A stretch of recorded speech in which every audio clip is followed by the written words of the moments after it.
Praise the Lord. Isho മിശിഹായിക്ക് സ്തുതിയായിരിക്കട്ടെ.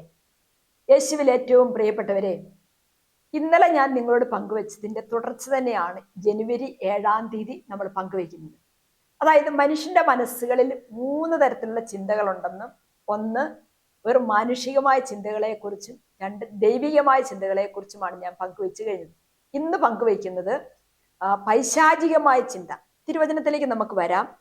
യോഹന്നാന്റെ സുവിശേഷം 10:10 നമ്മൾ വായിക്കുന്നുണ്ട്, മോഷ്ടിക്കാനും കൊല്ലാനും നശിപ്പിക്കാനുമാണ് കള്ളൻ വരുന്നത്.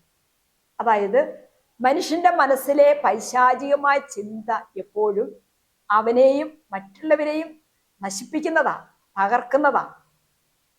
നമ്മൾ കേട്ടിട്ടുണ്ട്, കുറുക്കന്റെ കണ്ണ് കോഴിക്കൂട്ടിലാണ് എന്ന് പറയുമ്പോൾ അവരുടെ മനസ്സിലെ ചിന്ത എപ്പോഴും മറ്റുള്ളവർക്ക് എന്ത് ഉപദ്രവം ചെയ്യണം, അവരുടെ നന്മയെ എങ്ങനെ തടയണം, അവരുടെ വഴികളിൽ എന്ത് തടസ്സങ്ങൾ സൃഷ്ടിക്കണം, അങ്ങനെയൊക്കെയുള്ള ചിന്തകളാണ്. അതായത് ഒരു മനുഷ്യന്റെ മനസ്സിലൂടെ കടന്നു പോകുന്ന ചിന്തകളിലെ 75% ചിന്തകളും നെഗറ്റീവായിരിക്കാം. അപ്പൊ ആ നെഗറ്റീവ് ചിന്തകൾ എപ്പോഴും നമുക്കും മറ്റുള്ളവർക്കും അപകടകരമായ ചിന്തയാണ്. ആ ചിന്തകളിൽ നിന്ന് മാറി നമ്മൾ പോസിറ്റീവായിട്ട് ചിന്തിക്കാൻ തുടങ്ങുമ്പോഴാണ് നമുക്ക് ജീവൻ ഉണ്ടാകുന്നത്. കർത്താവ് പറഞ്ഞില്ല, നിങ്ങൾക്ക് ജീവൻ ഉണ്ടാകാനും അത് സമർത്ഥമായി ഉണ്ടാകാനുമാണ് ഞാൻ വന്നിരിക്കുന്നത്. അപ്പൊ ജീവൻ ഉണ്ടാകുന്ന, സമർത്ഥമായ അനുഗ്രഹം ഉണ്ടാകുന്ന ചിന്തകള് ദൈവത്തിന്റെ വചനത്തിൽ നിന്ന് നമ്മൾ ഉൾക്കൊള്ളണം. ഇപ്രകാരം നമ്മൾ വായിക്കുന്നുണ്ട്, നിയമാവർത്തനത്തിന്റെ പുസ്തകം 28:6, സകല പ്രവൃത്തികളിലും നീ അനുഗ്രഹിതനായിരിക്കും.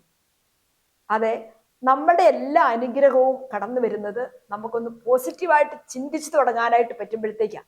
ഈ പോസിറ്റീവായിട്ടുള്ള ചിന്ത നമുക്ക് വരുന്നത് ദൈവത്തിന്റെ വചനത്തിൽ നിന്നാണ്. കേട്ടോ, സകല പ്രവൃത്തികളിലും നീ അനുഗ്രഹീതനായിരിക്കും.